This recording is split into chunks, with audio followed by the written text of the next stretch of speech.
Welcome back. You're still watching Network Africa on Channels Television. Now, the U.S. Secretary of State John Kerry's visit to Somalia yesterday has been overshadowed to some extent by an unfortunate incident today. Now, Al-Shabaab Islamist militants shot dead a government official in the capital, Mogadishu. In a separate attack, the group also bombed an African Union troop convoy outside of the capital. Now, Abdi Fattah Bar, who is the Deputy District Commissioner of Mogadishu, Wadajir District, was shot dead in his car. We do know for certain that Al-Shabaab is responsible because they have claimed responsibility just shortly after the incidents. The group is still keen on imposing its strict interpretation of Islamic law in the region and also overthrowing the Somali government, which is backed by Western donors and African peacekeepers. We'll bring you more updates as we get them, but details on this incident are still a tad sketchy.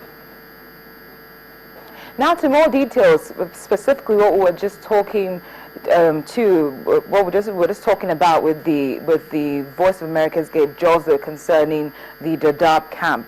Now, according to the U.S. Secretary of State, the United States is committing an additional $45 million to the United Nations Refugee Agency to help some 600,000 refugees in Kenya. That's the number of people which the Dadaab camp shelters at the moment. The Kenya government has repeatedly said it wants to close Dadaab, which it says is a recruiting ground for terrorists.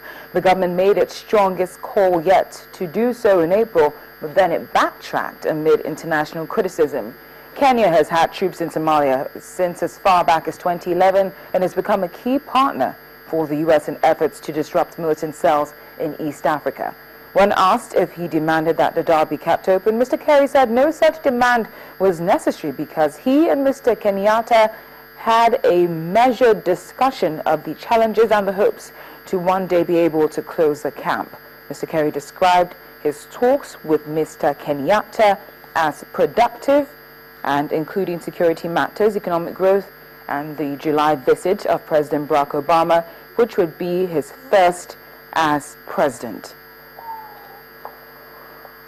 Joining us now via telephone is Mr. Emmanuel Nyadera, who is the spokesperson for the UNHCR in Kenya. Mr. Nyadera, thank you so much for speaking with us again on Network Africa. Thank you for having me. Of course. Now, the United States has appealed for the Dadaab camp to remain open. Are you seeing any signs of reconsideration on the part of the Kenya authorities? Everything seems very, very positive. As I fixed you just a few hours ago, the United Nations High Commissioner for Refugees, Mr. Antonio Guterres, who came to the country yesterday, held a meeting with the President of the country, Uhuru Kenyatta, and top government officials. And in this meeting, they discussed a number of issues. One of them, they agreed on working together to ensure that repatriation of Somali refugees is voluntary.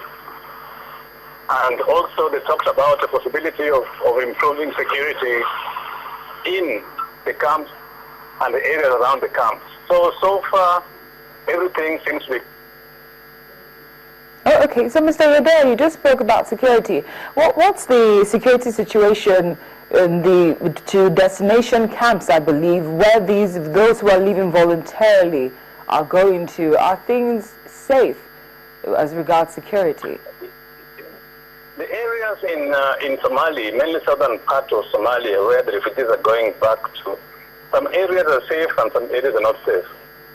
We started a pilot project where we were trying to help 10,000 people who want to go spontaneously or voluntarily to go back.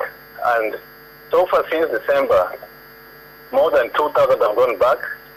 More of them are registering and they're going to a place called Luke, Baidoa and Kismayo, and these areas seem to be safe enough. However, we are yet to start promoting voluntary repatriation. These are just people who have already decided to go back, and we are helping them to go back logistically. So when are you going to start helping with the voluntary repatriation?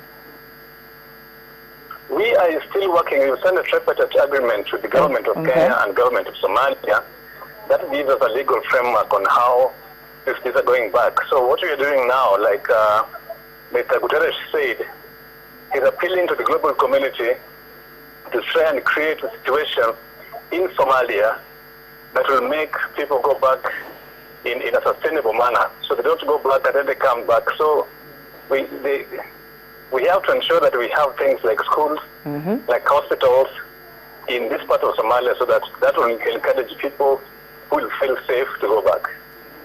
And just before I let you go, Mr. Nyadera, just for the sake of emphasis and so people understand how important this situation is, could you explain to us the human cost of what would happen if the Dadaab was closed down, right, as Kenya has requested? First of all, again, I will say that that's no longer an issue. The discussion is on, so we're no longer saying that initially the government had said that the camp should be closed within 3 months. But this we asked them to reconsider because of so many other issues, logistical reasons, and also just protection of refugees. So this is no longer an issue, but just remember that the Dadaab is home to around 350,000 refugees. So moving these people within 3 months definitely would be a big challenge. Well, Mr. Nyadera, we are very thankful to have you join us again on the program. Thank you so much for your time. Thank you so much. Thank you. Okay. Now, Mr. Nyadera is the spokesperson for the UNHCR in Kenya. He's been briefing us about the progress made concerning Kenya's decision to expel the 350,000 refugees, actually 600,000 if you put together the number of people who are refugees from other countries who are living in Dadaab. We've been speaking to him. He's briefed us that things are actually looking good, especially following after the U.S. Secretary of State's visit, Mr. John Kerry. We're going to take another break now on the program. When we come back, we'll give you updates concerning the unrest in Burundi. Please stay with us.